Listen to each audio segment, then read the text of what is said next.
My mother-in-law secretly rewrote our wedding vows, replacing mine with ones she wrote herself. On stage, my husband read her words aloud. I promised to put my mother first, always. Guests laughed. I froze.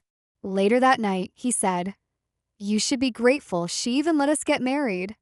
But the next morning, she woke up to a letter on her pillow. I grew up in Decatur, Illinois. Simple town, quiet life. My parents ran a small diner. My mom always told me, when you marry someone, you marry their whole family too. I used to think she was just being old-fashioned. Turns out, she was warning me. My name's Melanie. I'm 31 now. I met Eric when I was 25. He was charming in that put-together but not arrogant kind of way. He was a high school math teacher, kind to kids, good with his hands. Fixed my car once on the side of Route 51, and the rest was history. I didn't meet his mother, Georgia, until about 4 months in. From the start, something felt off. I remember the first dinner we had at her place. She served pot roast and said, "Eric likes it how I make it, not that stuff you girls microwave these days." I brushed it off. Then she said, "You can always tell a lot about a woman by the way she keeps her nails." I looked down at mine, chipped from working the counter at the diner. She smirked. Eric didn't say a word. The red flags weren't waving yet, just fluttering. Fast forward 3 years later. We got engaged in the fall. He proposed under the same oak tree near my childhood home where we had our first kiss. I was crying, laughing, shaking. That moment felt real. But wedding planning? A slow, boiling hell. Georgia had opinions on everything. The venue wasn't elegant enough. The dress I chose was too plain. She wanted me to wear her old veil. She even criticized the color of the napkins. "Lilac is too juvenile for a serious marriage," she said. I wanted to scream, but Eric always said the same thing. "Just humor her. She means well." I started to wonder if he even saw it. Or worse, if he agreed with her. It all came to a head at the wedding. We got married in June, in a small church just outside Bloomington. I'd written my vows with shaking hands the night before, poured my whole heart into them. Eric had insisted we write our own. I had no idea what was coming. The ceremony started fine. My dad walked me down the aisle, tears in his eyes. I remember my mom's proud smile. The minister welcomed everyone. Then Eric began his vows. But the words, they weren't his. Not even close. I promised to honor the woman who raised me, the one who's always had my best interest at heart. I vowed to never put anyone before her wisdom, not even you. I promised to keep her voice in my decisions. I promised to make her proud every day. And then the worst part, I promised to put my mother first, always. People laughed. Some thought it was a joke, a weird, dry kind of humor. I stood there, stunned, trying to smile. My whole body locked up. My heart was hammering in my ears. He slipped the ring on my finger, like nothing had happened. Later that night, at the hotel suite, I asked him, quietly, what that was about. He looked me dead in the eye and said, "You should be grateful she even let us get married." Let us. Let us. I didn't sleep that night. I lay there in my gown, staring at the ceiling. Around 4 a.m., I got out of bed, went to my purse, pulled out the letter I'd written 3 days before. The one I hoped I'd never need. I quietly slipped out of the suite, took a cab to their house, used the key I swore I'd return after the wedding. I crept into George's perfectly kept guest room, placed the letter on her pillow, and walked out.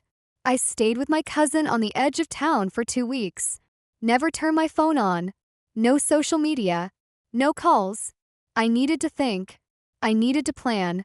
Because if Georgia wanted to play puppet master, she had no idea who she was dealing with.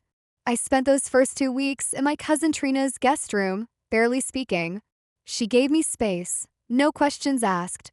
Just brought me coffee in the mornings and made sure I ate something. Trina had always been the quiet storm in our family.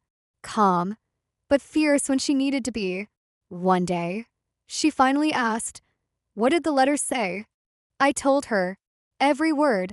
It wasn't a threat. It was a truth bomb.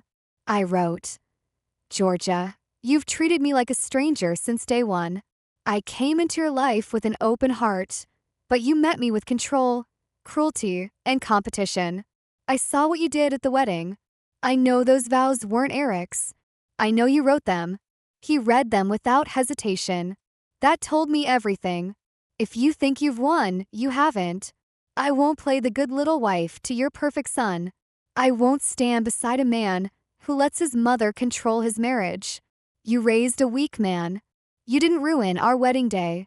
You revealed the truth. Now watch what I do with it. That letter was my line in the sand. I knew it would rattle her. By day 5, Eric had left me 13 voicemails. First confused, then panicked, then angry. Said I embarrassed him. Said I overreacted. Said his mom was just trying to help us start off strong. I didn't answer. Not once. On day 10, Trina handed me her phone. You might want to see this, she said, eyebrows raised. It was a post on Facebook. Public. George's post. My heart is broken today. Some people don't understand family loyalty. I only ever wanted what's best for my son. It's hard watching him be disrespected by someone who can't see the blessing she was given. Hundreds of likes. Comments pouring in. Praying for you. Some women just don't know how to be wives. You're such a strong mama. That woman was painting me as the villain. So I made a choice. I went back to our apartment. Eric was at work. I still had keys. I gathered my things.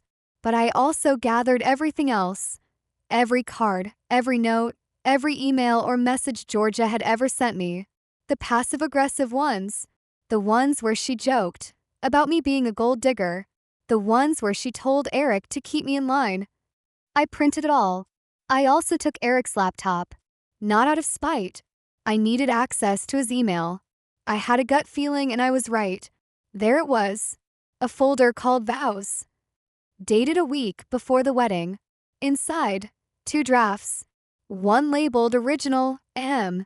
The second labeled Revised Mom. And the kicker? A short reply from Eric to Georgia. Yours are better. She'll deal. I stared at that sentence for a long time. She'll deal. That was what I was to him. Someone who would just take it. I emailed everything to myself. Then I changed the password. Petty? Maybe. But I wasn't done. That night, I scheduled a meeting with a lawyer. Trina connected me with a woman named Carol. Sharp, serious, no nonsense. I told her everything. I wasn't filing for divorce yet, but I wanted options. And I wanted to know how deep George's clause went. Turns out, very deep. She was listed as a co-signer on our mortgage. Eric had put her on the papers, in case of emergencies. Something he'd never told me. And guess what else? The joint savings account that I'd helped fill for 3 years? She had access to that too. My jaw locked. You need to act fast, Carol said. And you need to be smart. So I did. Over the next 2 weeks, I quietly opened my own account, transferred only what I could prove was mine. Paychecks, tips from the diner, my tax return. I changed my number. I moved in with Trina full-time. And I waited. Then I found something else. A chain of emails from Georgia to the wedding coordinator. One line stood out. Make sure to print my version of the groom's vows. Eric will read what I give him. She forged his signature. She sent it in as his. The coordinator thought nothing of it. That was it. I knew what to do. I didn't want revenge in the traditional way. Not yelling. Not slashing tires. Not showing up to their church screaming. I wanted truth. So I gathered every bit of evidence. I contacted the wedding videographer. Asked for the raw footage. Paid extra for it. Then I got to work. I created a website. Simple layout. No names, no slander. Just the facts. Screenshots, scans, video clips. The original vows I wrote and never got to read. The ones Eric replaced with George's words. The emails proving it. The footage of guests laughing while I froze on stage. The letter I left on George's pillow. It was all there.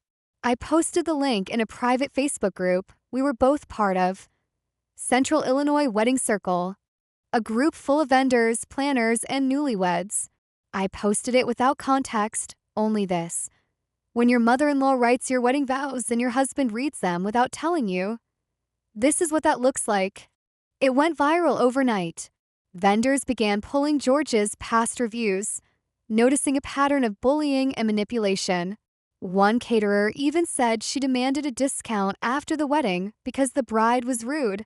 Within 3 days, people started putting the pieces together. And Georgia, she lost everything she cared about. The videos spread faster than I ever imagined. A wedding blog picked it up.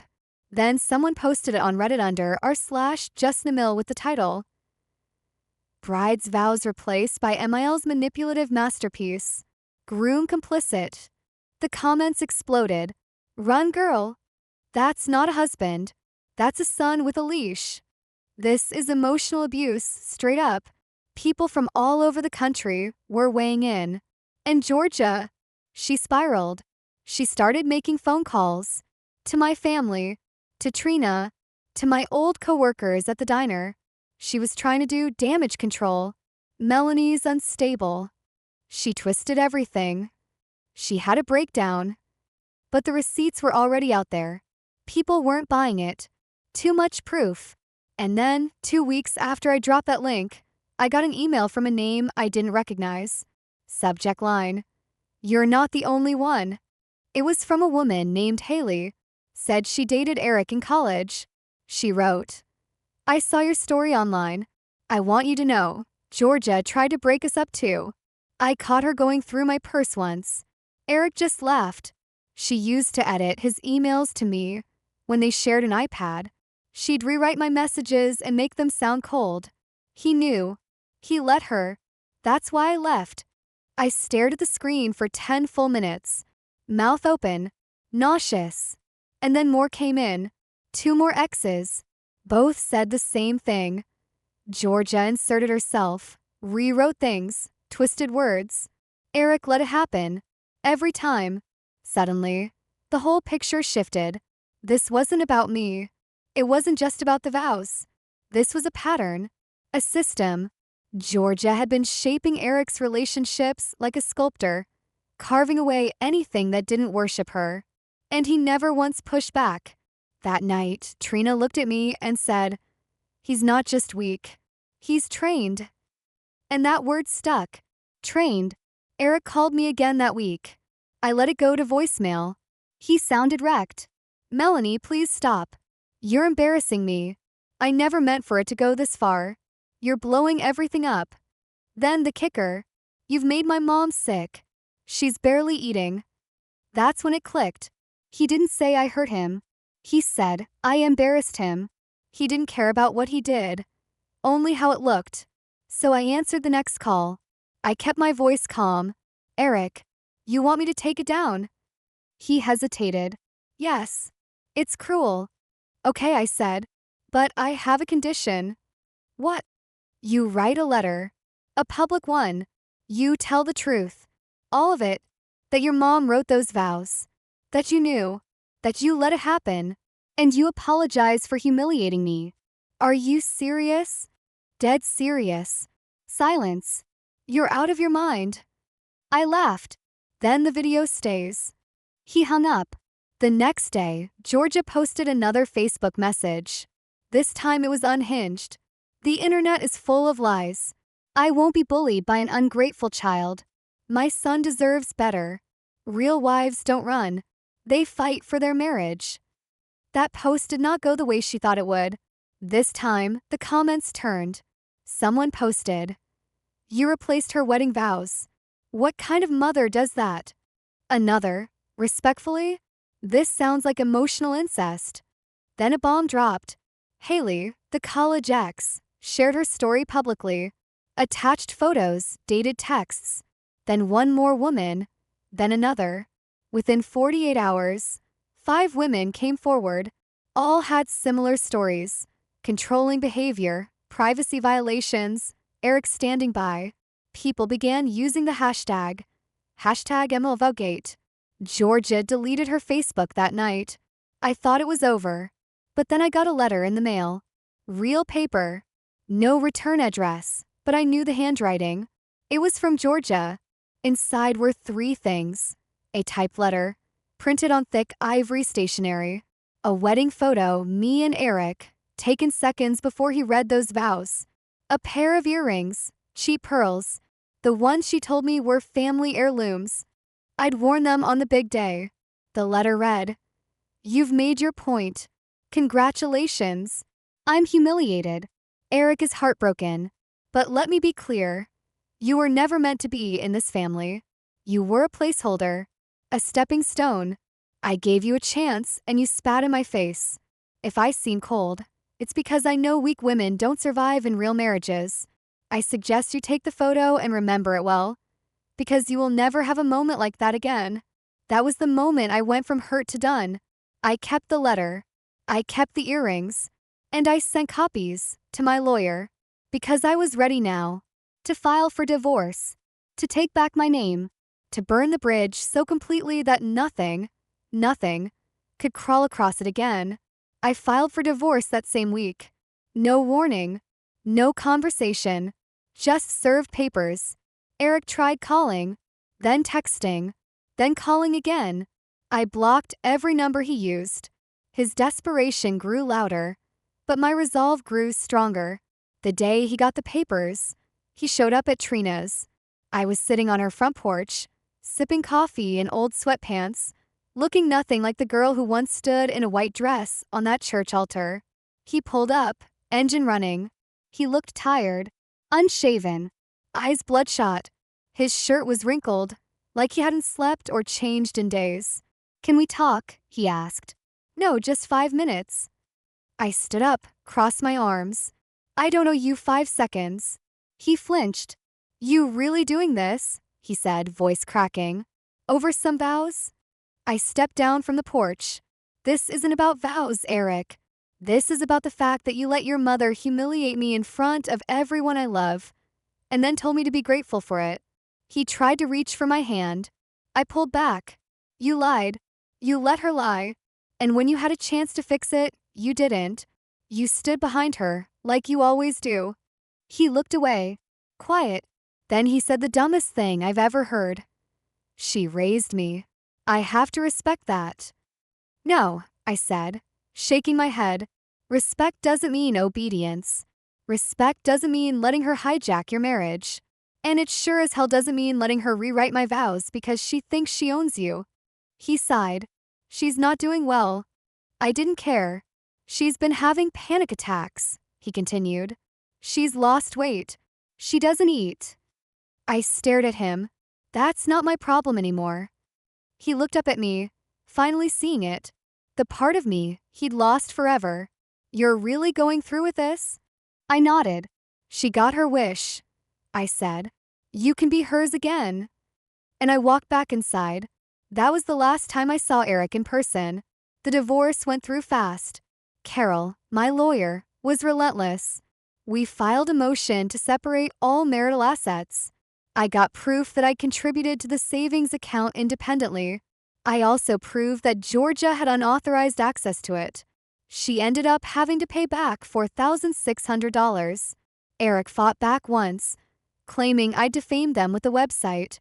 But that backfired, because truth isn't defamation. And we had all the receipts. A judge reviewed everything, including the forged vows, and ruled that I had grounds for emotional distress. I didn't even ask for it, but they awarded me $7,200 for damages. That pissed Georgia off. How do I know? She emailed me. Short, spiteful. "Hope the money keeps you warm at night. You'll die alone."